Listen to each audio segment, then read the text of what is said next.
आप सभी का स्वागत करती हूं मैं अपने YouTube channel history academy for you पे।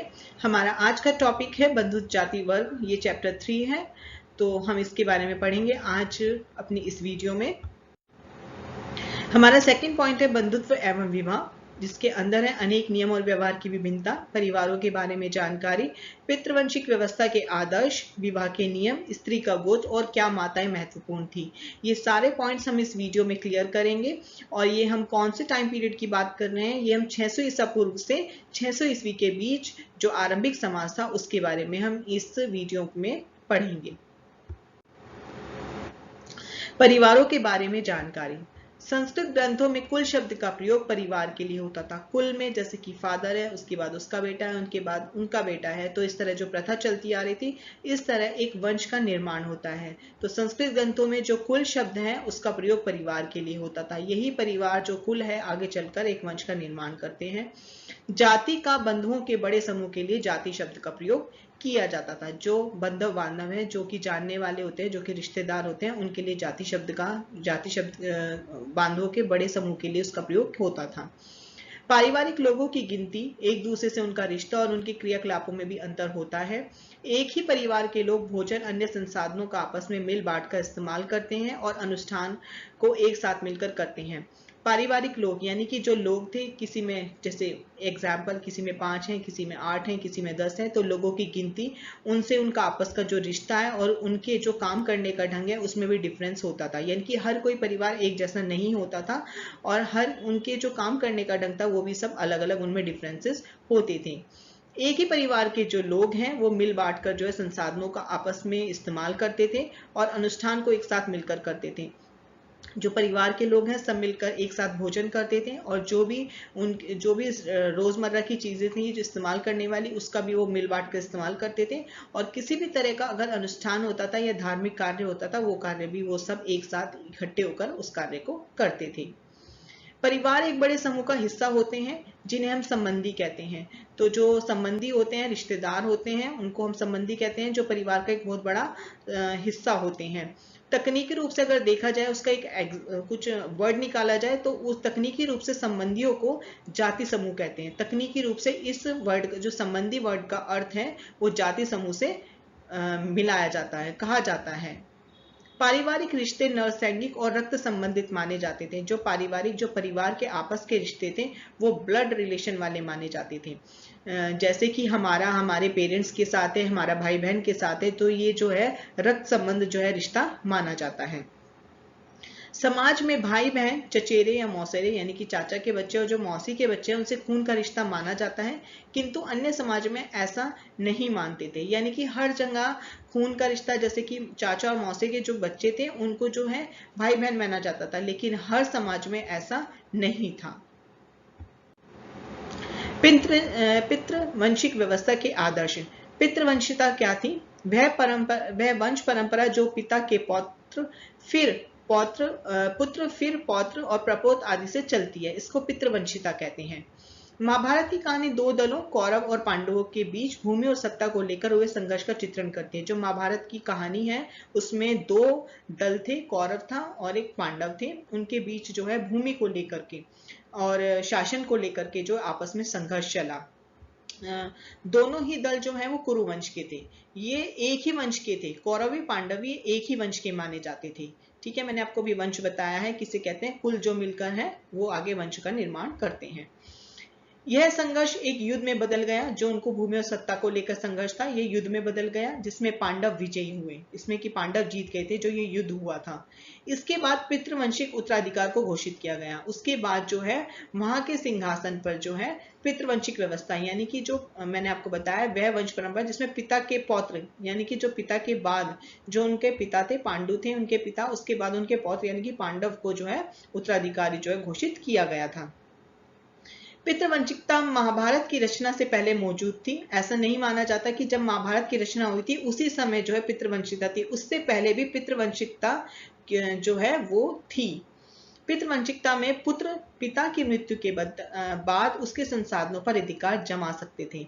जब पिता की मृत्यु हो जाती थी, वो एक्सपायर हो जाता था, उसके बाद जो उसका पुत्र होता था वो उसके शासन का और उनके संसाधनों का यानी कि उनकी सभी वस्तुओं का जो है उस पर पुत्र का पूर्ण रूप से अधिकार हो जाता था।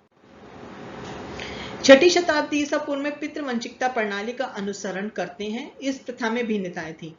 छठी शताब्दी ईसा पूर्व में जिसके बारे में हम पढ़ रहे हैं, वहां पे पितृवंशिकता प्रणाली को है अपनाया जाता था। शासन अधिकतर इस प्रणाली को अपनाते थे, लेकिन इसमें भी कहीं ना कहीं कुछ अंतर था, कुछ डिफरेंस था। क्या क्या था, क्या क्या भिन्नताएं थी? जैसे कि पहली, कभी पुत्र के ना होने पर एक भाई दूसरे का उत्तराधिकारी हो जाता था। यदि किसी व्यक्ति को अगर पुत्र नहीं है तो उसकी मृत्यु के बाद उसका जो भाई है वो भी उत्तराधिकारी बन जाता था। बंधु बांधव सिंहासन पर अपना अधिकार जमाते थे। यदि अगर कोई भाई नहीं है तो जो उसके रिश्तेदार होते थे वो भी जो सिंहासन पर अपना अधिकार जमा सकते थे। और कुछ परिस्थितियों में स्त्रियां जैसे प्रभावती गुप्त सत्ता को उपभोग करती थी। जैसे कि प्रभावती गुप्त जो हमने चैप्टर 2 में पढ़ा था, इसने इन पे ये जो संपत्ति, ये भूमि की मालिक होती थी और ये जो भूमि का भाग जो है अग्रहार, यानी कि भूमि का जो भाग जो अग्रहार जो दान में दिया जाता है, ब्राह्मण को उसने दान में दे दिया था, तो ऐसा माना जाता है कि ये भी सत्ता का उपभोग करती थी। ऋग्वेद के ग्रंथों से यह स्पष्ट होता है कि धनी वर्ग के पुरुष और ब्राह्मण भी पितृवंशिता की ओर झुकाव रखते थे। ऐसा नहीं था कि जो शासक वर्ग था वो ही पितृवंशिता की ओर झुकाव रखता था। ऋग्वेद के ग्रंथों से ऐसा पता चलता है कि जो धनी वर्ग के पुरुष थे वो भी जो है उत्तम, जो कि अच्छे और ऐसे पुत्र की कामना करते थे। ऐसे मंत्रों का वहां पे जाप मिलता है कि ऋग्वेद ग्रंथ से कि वो मंत्रों का जाप करते थे ताकि उन्हें उत्तम पुत्र प्राप्त हो सके, यानी कि एक अच्छा पुत्र पैदा हो सके। तो ऋग्वेद में ऐसे भी जो है मंत्र बताए गए हैं जिससे कि पितृवंशिक व्यवस्था को जो है आगे बढ़ाया जा सके, क्योंकि अच्छे पुत्र पैदा होंगे तभी तो वो अपनी व्यवस्था को, अपनी पितृवंशिता की जो व्यवस्था है उसको आगे बढ़ा सकेंगे। तो ऐसा माना जाता था कि धनी वर्ग के पुरुष और ब्राह्मण भी पितृवंशिता की ओर कहीं ना कहीं झुकाव रखते थे। विवाह के नियम क्या थे? शादी के नियम क्या थे? पैतृक संसाधनों पर पुत्रियों का अधिकार नहीं था। अभी हमने पढ़ा है कि पितृवंशिक व्यवस्था में पिता की मृत्यु के बाद जो है पुत्र का जो है संपत्ति पर अधिकार हो जाता था और पुत्र या पिता के संसाधनों पर, लेकिन उसका पुत्रियों पर जो है, पुत्रियों पर पैतृक संपत्ति का या संसाधनों पर कोई अधिकार नहीं होता था। ऊंची प्रतिष्ठा वाले परिवारों में कन्याओं और स्त्रियों का जीवन नियमित किया जाता था जिससे उचित समय पर उनका विवाह किया जा सके। जो ऊंची प्रतिष्ठा यानी कि जो शासक वर्ग होता था वो कम उम्र में ही कन्याओं और स्त्रियों का जीवन जो है ऐसी जगह सुनिश्चित कर दिया जाता था ताकि उनका जो विवाह है वो उचित समय पर हो सके। कन्यादान अर्थात विवाह में कन्या की भेंट को पिता का महत्वपूर्ण धार्मिक कर्तव्य माना जाता था। जब जो लड़की की शादी होती थी वो पिता का महत्वपूर्ण कार्य माना जाता था कि ये वाला जो कार्य है ये उनका धार्मिक कर्तव्य है और इसको अच्छी तरह उसे पूर्ण रूप से निभाना चाहिए। नए नगरों के विकास से सामाजिक जीवन में बदलाव आए, व्यापार होने लगा, नए नगरों में विचारों का आदान प्रदान होने लगा। हम ये जो बात कर रहे हैं ये हम 2nd चैप्टर से इसको रिलेट कीजिए कि जब नए नगरों का विकास होने लगा था, लोहे का प्रयोग होने लगा था, तो उसी तरह सामाजिक जीवन में भी बदलाव आने लगे। जब इन सब चीजों का प्रयोग होने लगा, नए सामाजिक बदलाव भी आए। तो क्या हुआ उसमें लोग एक स्थान से दूसरे स्थान पर जाने लगे, तो उनमें क्या है, उनके विचारों में जो है आदान प्रदान होने लगा। अगर हम कहीं और व्यापार करने जाएंगे तो हमें लगेगा कि हम वहां के लोगों से मिलेंगे, उनकी बातों को जानेंगे, वो हमारी बातों को जानेंगे। तो इस तरह जो है विचारों का आदान प्रदान होने लगा। आरंभिक जब हम एक स्थान से दूसरे स्थान पर जाने लगे लोग, तो वहां पर उनके जो विचारों का आदान प्रदान हुआ, उससे क्या हुआ, जो पुराने जो आरंभिक विश्वास और व्यवहार थे उन पर प्रश्न चिन्ह लगने लगे। यानी कुछ बातों को जो है, उन बातों को मुद्दा बनाया जाने लगा, उनके खिलाफ जो है या उन चीजों को सोचने समझने की शक्ति लोगों की बढ़ गई और वो उसके जो आरंभिक विश्वास थे और व्यवहार थे उनके खिलाफ वो जो है बोलने लगे थे, प्रश्न चिन्ह उन पर लगाने लगे थे कि ऐसा क्यों होगा। तो ये ऐसे प्रश्न चिन्ह जो है आरंभ में लगने लगे थे। तो ब्राह्मणों ने क्या किया, ब्राह्मणों ने समाज के लिए आचार संहिता तैयार की। आचार संहिता यानी कि कुछ नियम कानून जो है उन्होंने तैयार किए जिसका पालन करना आवश्यक होता था, जिसका पालन केवल वो ही आम जनता ही नहीं, जिसका पालन जो है ब्राह्मणों के लिए भी आवश्यक, उन्होंने अपने लिए भी उसको जो है आवश्यक बना दिया था। 500 ईसा पूर्व में इन मानदंडों का संकलन धर्मसूत्र व धर्मशास्त्र नामक संस्कृत ग्रंथों में किया गया था। जो धर्मसूत्र और धर्मशास्त्र हैं, ये जो संस्कृत ग्रंथ है और जिनकी रचना जो है ब्राह्मणों द्वारा की गई है। तो इन्होंने कुछ मानदंड जो है सभी के लिए कुछ मानदंड तैयार किए थे। इनमें सबसे महत्वपूर्ण मनुस्मृति थी, जिसका संकलन 200 ईसा पूर्व से 200 ईस्वी के बीच हुआ था। आप इसको अच्छी तरह से देखेंगे कि मनुस्मृति का संकलन कब हुआ था, ये एमसीक्यू में आ सकते हैं, आप इसको अच्छे से याद रखेंगे। धर्मसूत्र में धर्मशास्त्रों में विवाह के 8 प्रकार माने गए हैं। इनमें से पहले 4 उत्तम माने जाते थे और बाद में 4 को जो है निंदनीय माना जाता था। विवाह के प्रकार, उस समय कौन कौन से विवाह प्रचलन में थे? अंतः विवाह वैवाहिक संबंध समूह के बीच में होता था। यह समूह गोत्र, कुल अथवा एक जाति या फिर एक ही स्थान पर बसने वालों का हो सकता था। बहिर्विवाह, गोत्र से बाहर विवाह करने को कहते हैं बहिर्विवाह। बहुपत्नी, एक पुरुष की अनेक पत्नी होना, इसको बहुपत्नी विवाह कहते हैं। और बहुपति विवाह, एक स्त्री के अनेक पति होने की पद्धति जो थी वो बहुपति प्रथा थी। तो ये 4 प्रकार के विवाह उस समय प्रचलन में थे। हमारा टॉपिक है स्त्री का गोत्र। गोत्र होता है सरनेम। तो ब्राह्मणीय पद्धति के अनुसार लोगों को गोत्रों में वर्गीकृत किया गया था। ब्राह्मणीय पद्धति 1000 ईसा पूर्व के बाद अस्तित्व में आई थी, इसका प्रचलन बढ़ा था। और उसके बाद क्या है, ब्राह्मणों को खासकर सबसे पहले गोत्रों में जो है उसमें वर्गीकृत किया गया था। प्रत्येक गोत्र एक वैदिक ऋषि के नाम पर होता था। गोत्र समझ गए ना, जो सरनेम होता है उसको गोत्र कहते हैं।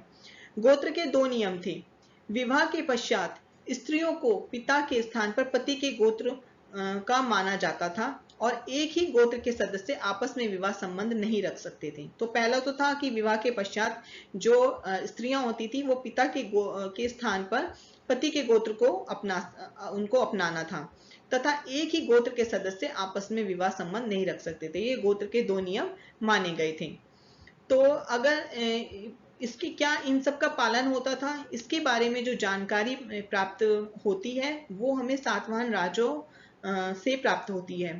तो इतिहासकारों का मानना है कि उनके जो नाम थे, सातवाहन राजाओं के नाम थे, तो स्त्री और पुरुष के नाम का विश्लेषण करने से पता चला कि कहीं ना कहीं जो है ये स्त्रियां जो थी, जो राजा थे, वो कहीं ना कहीं जो माता के नाम से भी इनका चलाते थे।